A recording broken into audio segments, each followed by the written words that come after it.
So next up we have Vincent from Imperial College London, and he'll be presenting work on a zero auxiliary knowledge membership inference attack on aggregate location data.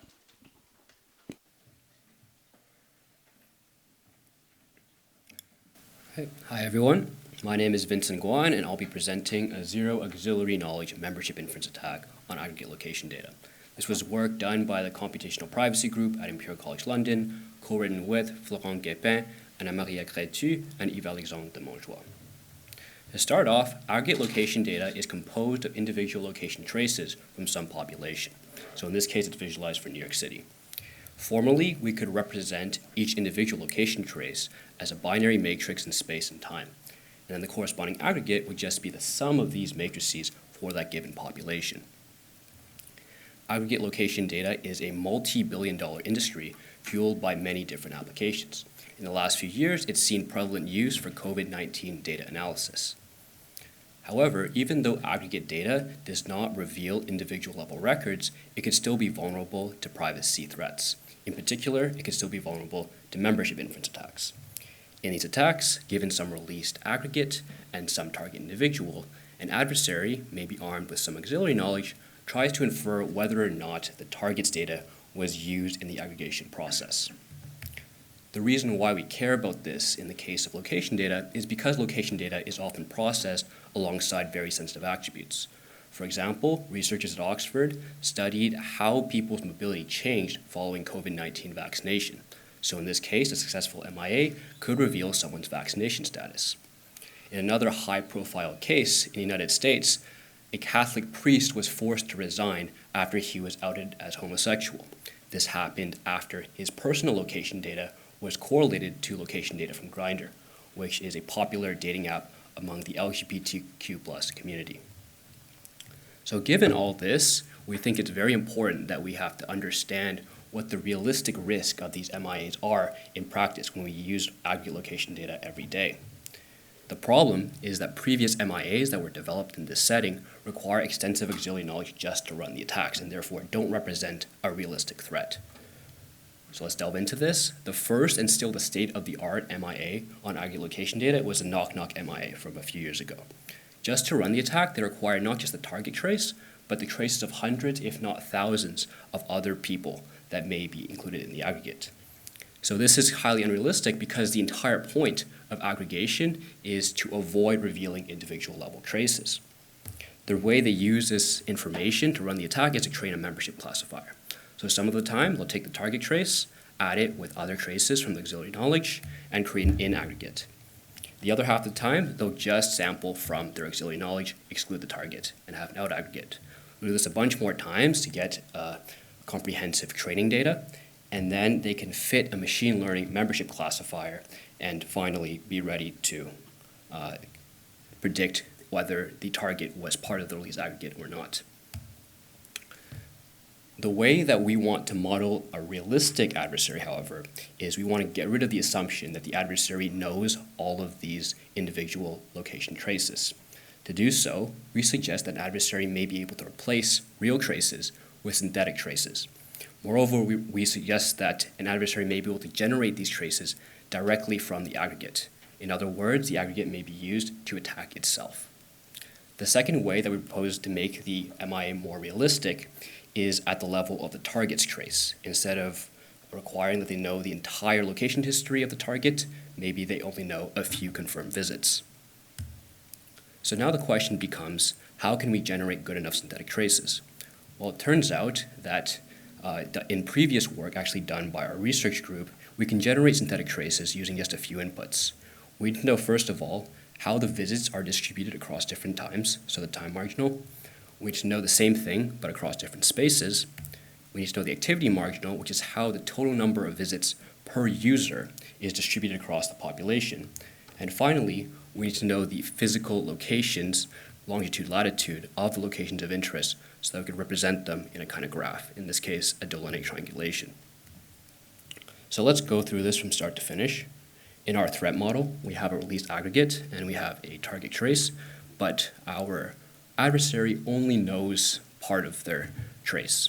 So in order to perform membership inference, they need to generate their own training data using the aforementioned technique. To do this, they need to estimate the inputs directly from the from the aggregate.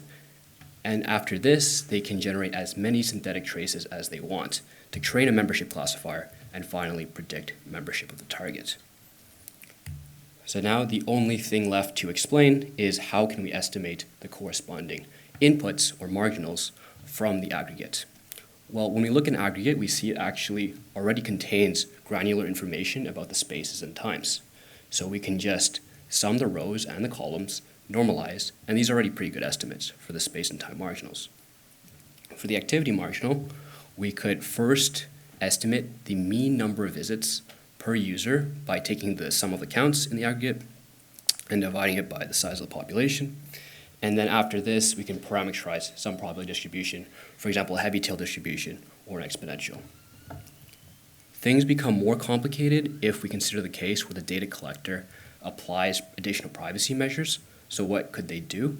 One thing they could do is they could try to protect user privacy by hiding vulnerable visits. So they could suppress small counts. What this means is they could, for every entry that has less than k visits or equal to k visits, they could report a 0 instead, or they could simply just apply differentially private noise. So now what happens?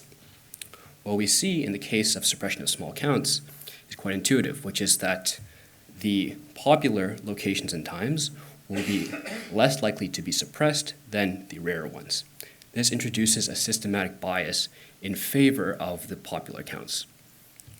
To deal with this, we try to compress the range, so you can see here that the direct estimate in orange has the highest peaks and the lowest troughs. So to get a better estimate, we apply a logarithmic transformation to compress the signal, and you can see that this automatic transformation does quite a good job. In the case of differentially private noise addition, we see a similar but opposite trend. So we see here that adding more and more noise has a kind of democratizing effect on the observed marginals.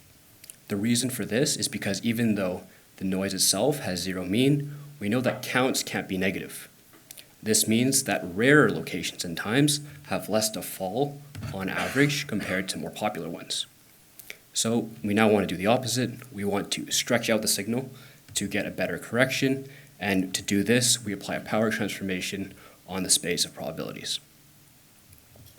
Okay, so now that we've thoroughly explained our methodology, we would like to evaluate our MIA. In particular, the question we want to answer is, can a zero auxiliary knowledge membership inference attack compete against the knock-knock MIA, which has access to thousands of real traces? To do this evaluation, we consider 2 main data sets. Our first data set is a call detail record data set, where locations and times are sent to cell phone towers. And our second data set is a public Twitter data set based on geotag tweets from Milan. To do our evaluation, we take 50 random targets per data set, and we consider aggregates of size 1,000 people, which matches the maximal setting from the knock-knock papers. So let's go into it. The first experiment we do is we see what happens if the aggregator suppresses small counts. So the first takeaway we notice is that in all our evaluated settings, we see that our zero-knowledge membership inference attack is able to perform at the same level as a knock-knock MIA. And this is despite the fact that it uses only synthetic traces rather than requiring real ones.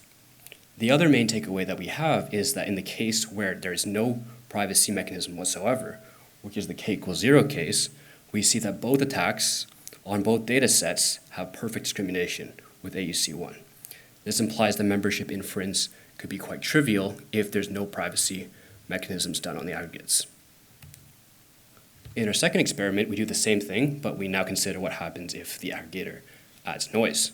So we were first motivated by what applications of DP were done by other people. So in particular, we looked at event level differential privacy and also user day level. And then we considered different budgets of epsilon, ranging from 0.1 to 10. And again, the main takeaway we see is that in all of these settings, our zero-knowledge MIA is still able to compete against the knock-knock MIA. In particular, we still see that in many of these settings, we see that both MIAs can still perform extremely well with AUC above 0.8 or even 0.9. This shows that even if we apply differential privacy, MIAs could still perform effectively if we don't add enough noise. In our very last experiment, we now see what happens if the adversary has less knowledge about the target trace. So in this setting, we consider what happens if in a non-trivial setting, so we have epsilon equals 1 for event level DP, and we see what happens if the adversary only knows part of the target trace. And strikingly, we see that even when they only know 10% of the visits done by the target, the adversary can still achieve quite a high AUC in this non-trivial privacy setting. So we have AUC above 0.8 on the CDR dataset. And this is even true for our zero-knowledge MIA. So in conclusion, what have we shown? We've shown that there's a new approach to doing MIAs where we can view the aggregate as not just something to attack, but also as a source of adversarial knowledge that can be used to attack itself. And in embracing this approach, we've shown that MIAs on aggregate location data are definitely a realistic threat that people need to consider when they're dealing with aggregate location data because of the fact that our MIA, the zero-knowledge MIA, can still perform effectively without any auxiliary data set of real traces, and also even with partial information about the target. And this is all on non-trivial data settings. So to deal with this, there's a few important takeaways. We think, first of all, that practitioners need to use stricter differential privacy implementations than currently used in order to have the guarantees necessary to protect users. And the second thing that we propose is that practitioners should use MIAs such as Knock Knock and the zero-knowledge MIA as an auditing tool to try to maximize the utility versus privacy trade-off. Thank you.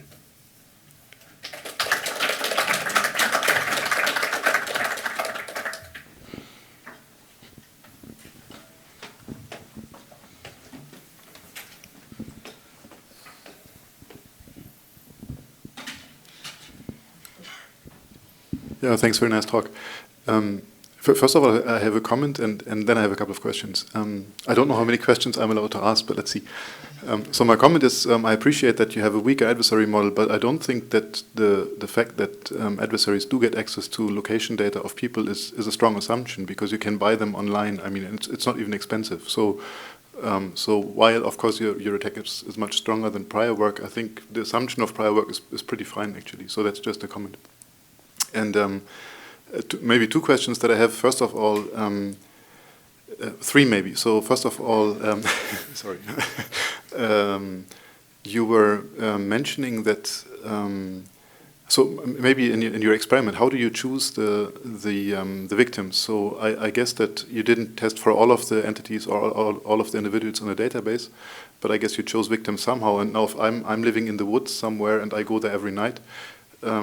And you have like several days of traces, then I'm probably also not there only once, so you wouldn't cut me out, but still I would be the only person that goes to this place probably, right? So that's why I would be interested how you choose your victims.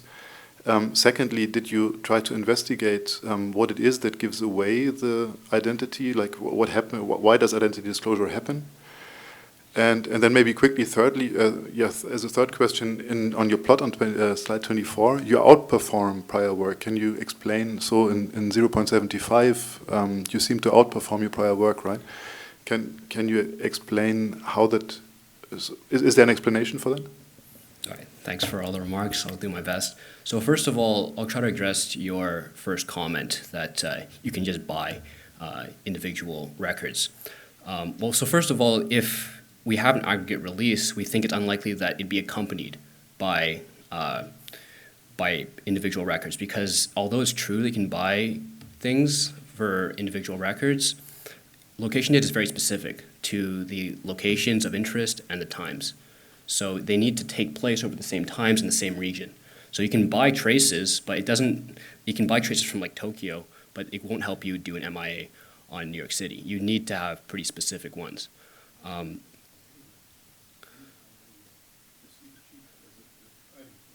Okay. Sure.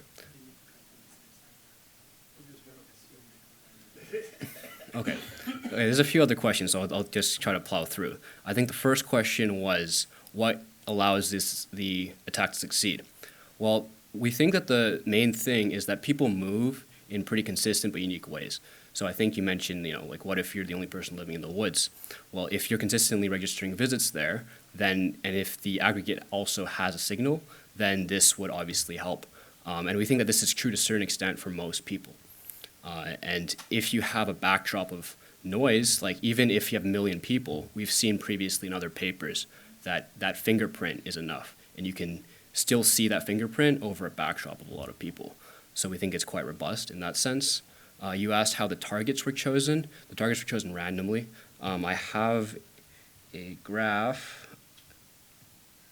There were 50 random targets, and I just showed the size, so the number of visits per. So people tweeted a lot less than they sent texts.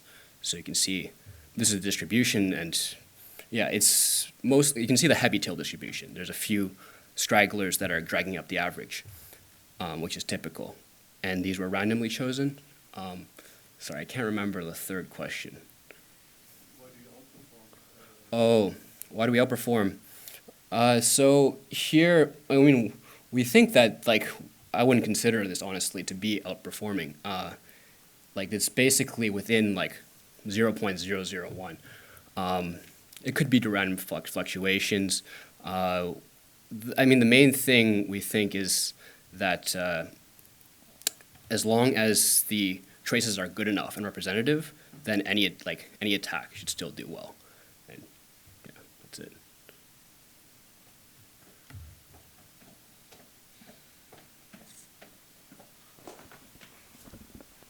Thank you for the talk. I was curious. So in the knock knock baseline, are synthetic traces like part of the input in that data set? And if not, should they be? Because the attacker's model, or the model of your attacker, is they have these real data sets, and then could they not augment that real set with synthetic data? And do you have any intuition onto how a combined the combined data set would do? Yeah, it's a really good question. So one thing that we want to point out also, which is a limitation of the knock-knock model, is you need at least as many traces as the size of the aggregate, because you need to draw the samples to create your own training aggregates. And what we noticed actually was that, so to do a fair comparison, we create as many synthetic traces as a knock-knock attacker has. But in one of our experiments, we showed that you can simply just generate more traces, because a zero-knowledge person can just generate as many traces as they want. And there's a certain crossing point, at least in certain scenarios, where just by generating more traces, you can match or even supersede the attack. And that kind of, I think, ties into your question, which is you could just generate more synthetic traces and get better performance. Similarly, we think, like we haven't tested this yet, but we think that if you were to augment real traces with synthetic ones, you should also benefit. You just get more training data, more variation. But no, it's a great point. And a hybrid attack could also be tested. We think more and more MIAs, like more assessment, would just be a good thing to try to see kind of what the risk would be. I'm going to be cheeky and also ask one final question. Did you validate the realism of the synthetic traces that you generated, and is it important?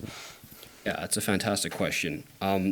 So one thing, we were actually unsure if this technique would work because of the fact that, here, actually, I don't know if I have time to do this. 1 minute. 1 minute? Okay.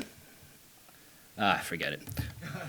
I was going to go through how we generate the traces, but some of the properties they have are not completely realistic, but the main thing is they're used as a backdrop. So they capture, when you add them all together, even though individually they don't make the most sense, they don't capture how people move. When you add them all in an aggregate, they capture these consistent patterns in space and time. And this is what enables the attack to work. We think that you can use other more sophisticated models too, but this one clearly suffices. Fantastic. Thank you very much. Thanks.